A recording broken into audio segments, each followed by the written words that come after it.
Kongwe. Yahweh, Yahweh, batela nikombo. Yahweh, Yahweh, benisa nikongwe. Yahweh, Yahweh, batela nikombo.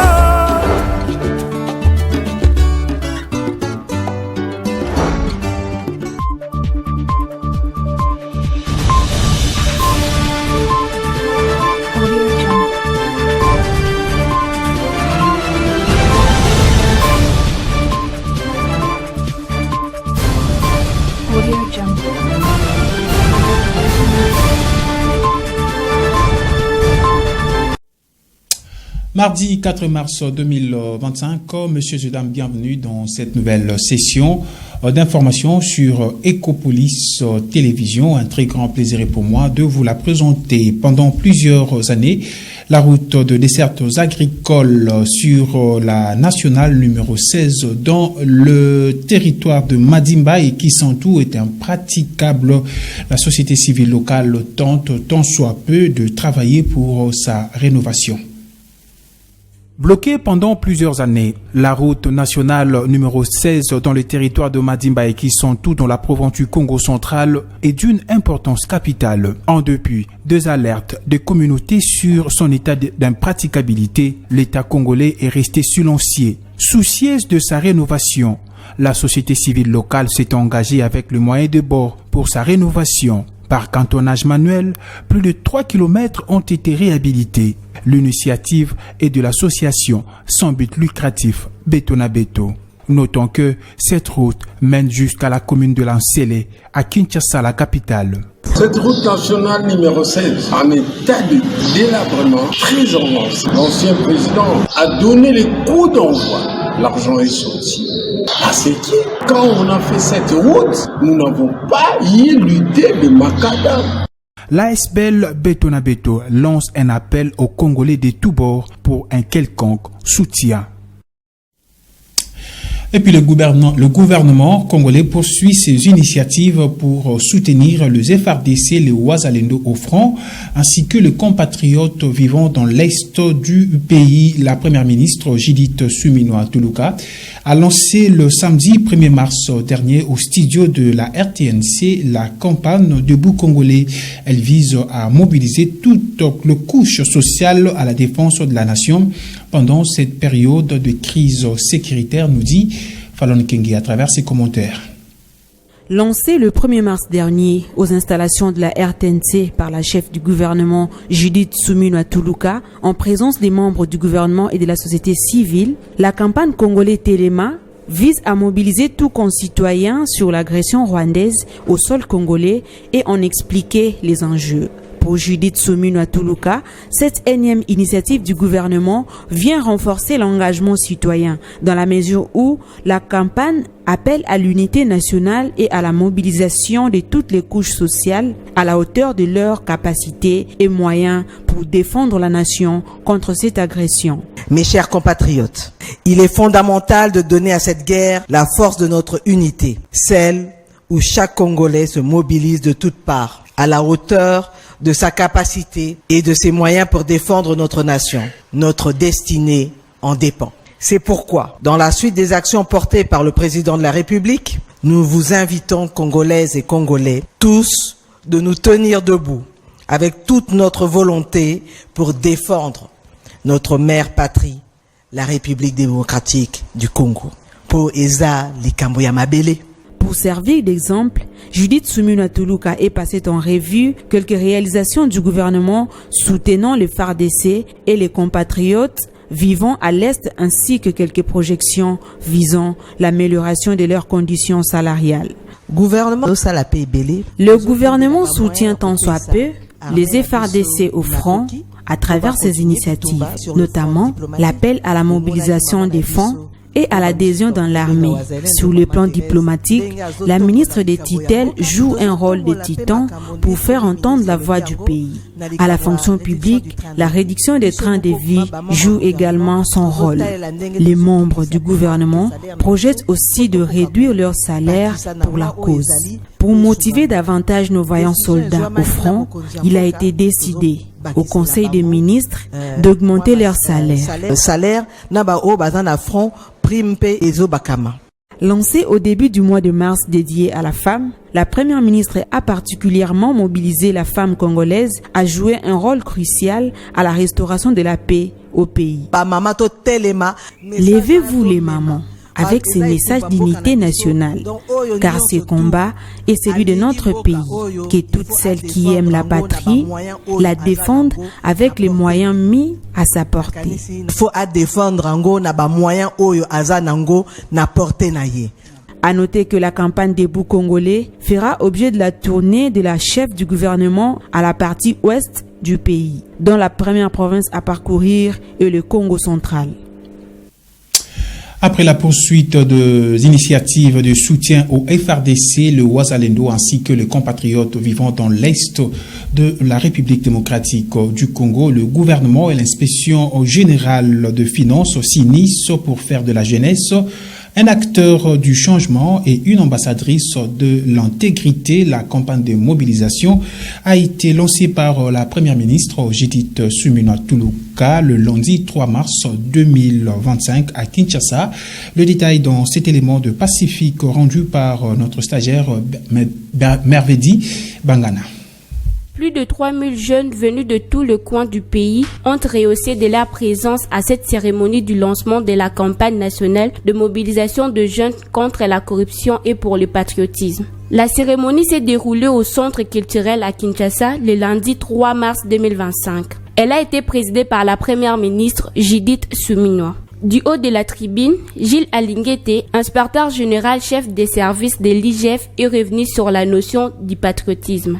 La lutte contre la corruption constitue ainsi une vertu patriotique. C'est pour cette raison qu'en organisant cette campagne de lutte contre la corruption, nous ne pouvons passer sous silence l'appel au patriotisme de notre jeunesse. En ce moment particulier de l'histoire de notre pays, caractérisé par la mise en marche de l'unité nationale et de l'intégrité du territoire national, à la suite de l'agression armée dont nous sommes victimes de la part du Rwanda, cet appel au patriotisme ne peut que retentir avec plus de force et d'intensité. L'inspection générale des finances demande donc à tous les jeunes de la République démocratique du Congo de se mobiliser pour faire échec à toutes les formes de corruption et aux actions antipatriotiques. La lutte contre la corruption doit aussi se faire par la sensibilisation des futurs responsables,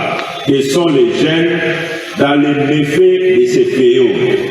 Il est illusoire de penser que nous pouvons aller de l'avant tout en faisant l'apologie de la culture des antivaleurs dans la gestion publique. Il faut passer de la parole aux actes. On ne peut pas réussir la lutte contre la corruption sans sanction. C'est une peine perdue.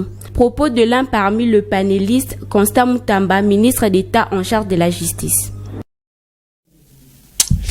Et puis, tête à tête, le lundi 4 mars 2025, entre les opposants, Martin Fayulu Madidi et Jean-Marc Kabound, respectivement présidents de partis politiques SID et Alliance pour le changement. Leurs échanges ont tourné autour de la situation sécuritaire dans l'Est de la République démocratique du Congo. Les détails avec Claudino Lukanou. L'opposant congolais et président du parti politique Engagement Citoyen pour le Développement SID, Martin Fayulu Madidi, a rencontré son homologue opposant sorti récemment de la prison sur grâce présidentielle, Jean-Marc Kabound, président de l'Alliance pour le changement, lundi 3 mars de l'année en cours, à sa résidence privée de Kingabwa à Kinshasa, la capitale congolaise. Les deux leaders de l'opposition se sont échangés en privé pendant plusieurs minutes, peu avant la rencontre solennelle avec leur délégation pour une séance de travail commune. Les échanges ont tourné sur l'agression rwandaise dont la République démocratique du Congo est victime dans sa partie Est via le groupe rebelle AFC M23 et du projet Pacte social pour le bien vivre ensemble en RDC et dans la région du Grand Lac qui vise à sortir le pays de la crise sécuritaire, nous renseignent certaines sources. Rappelons que depuis février dernier, la CENCO et l'ECC mènent une série de consultations en vue d'un dialogue entre la classe politique de la RDC, la société civile et autres, y compris les rebelles de l'Alliance du fleuve Congo et ceux du mouvement du 23 mars, en abrégé M23, afin de restaurer la paix en RDC tout en évitant le bain de sang.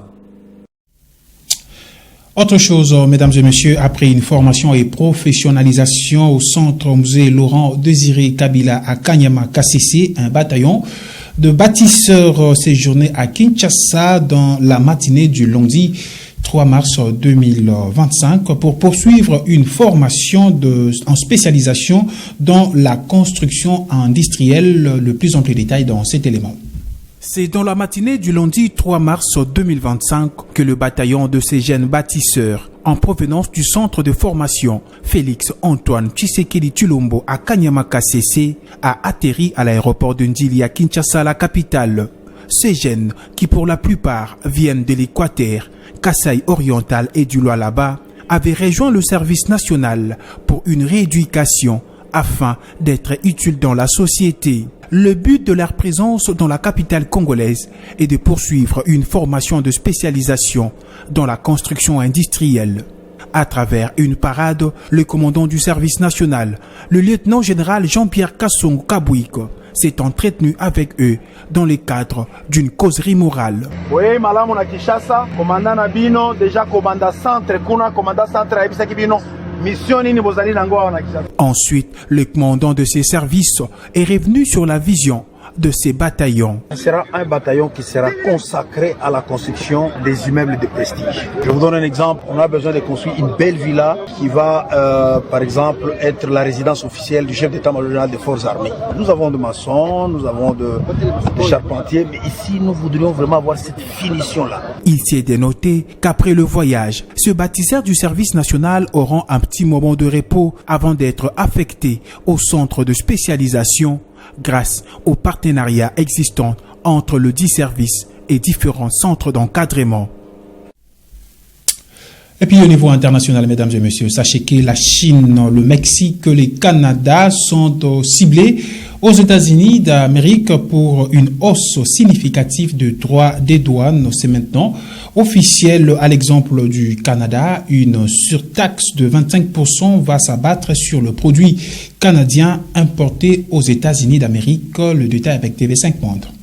Il n'a pas eu lieu. Les Canadiens ont tout essayé pourtant et Donald Trump a maintenu sa ligne en disant à partir d'aujourd'hui, donc tous les produits canadiens exportés vers les États-Unis sont imposés de 25%. Il n'y a plus de place à la négociation, a dit Donald Trump. En fait, il dit également qu'il y a encore trop de fentanyl, vous savez, cette drogue terrible qui circule aux États-Unis en provenance du Canada et pourtant les Canadiens ont fait des gros efforts au cours des derniers mois. Ils ont investi $1 milliard pour renforcer la frontière. Ils ont employé de nouveaux agents frontaliers. Ils ont fait des saisies, ils ont fait des arrestations. Ils ont même nommé un tsar du fentanyl pour surveiller ce trafic de drogue. Mais rien n'y a fait. En fait, je pense que les Canadiens auraient pu faire et dire n'importe quoi au cours des dernières semaines. Donald Trump n'en a fait qu'à sa tête finalement. Finalement, cette guerre commerciale, il la voulait et il l'a avec son principal partenaire commercial. Alors, le gouvernement canadien a répliqué, donc à partir d'aujourd'hui également, c'est ce qu'on appelle du dollar pour dollar. Donc l'imposition est également de 25% sur 155 milliards de dollars de produits américains importés au Canada. Il y a également une très forte envie de diversifier l'économie canadienne en l'ouvrant sur d'autres marchés pour réduire sa dépendance par rapport au marché américain. Et du côté de la population canadienne, il y a un sentiment de colère, de déception également, parce que finalement, c'est un petit peu comme si on se faisait planter un couteau dans le dos par celui qui était notre grand frère, notre pays allié, notre partenaire. Il y a aussi une envie de résistance qui est très forte avec un mouvement de boycottage des produits américains ici qui est très actif depuis les dernières semaines, et également un mouvement de boycottage des États-Unis comme destination touristique, parce qu'il faut savoir qu'il y a 20 millions de Canadiens qui tous les ans vont aux États-Unis. Alors on prend le cas du Québec par exemple, eh bien la moitié des Québécois ont décidé de changer leur plan pour les prochains mois et pour cet été. Ils n'iront pas aux États-Unis et beaucoup disent qu'ils n'y mettront pas les pieds au cours des 4 prochaines années. Et bref, c'est un sentiment de grande inquiétude également de la part des Canadiens par rapport à tout ce qu'il se passe au sud de leurs frontières. Et c'est par cette actualité internationale que nous mettons un terme à cette édition du journal. Merci à vous, mesdames et messieurs, de l'avoir suivi et surtout bonne suite des programmes sur nos antennes. D'ici là, portez-vous bien.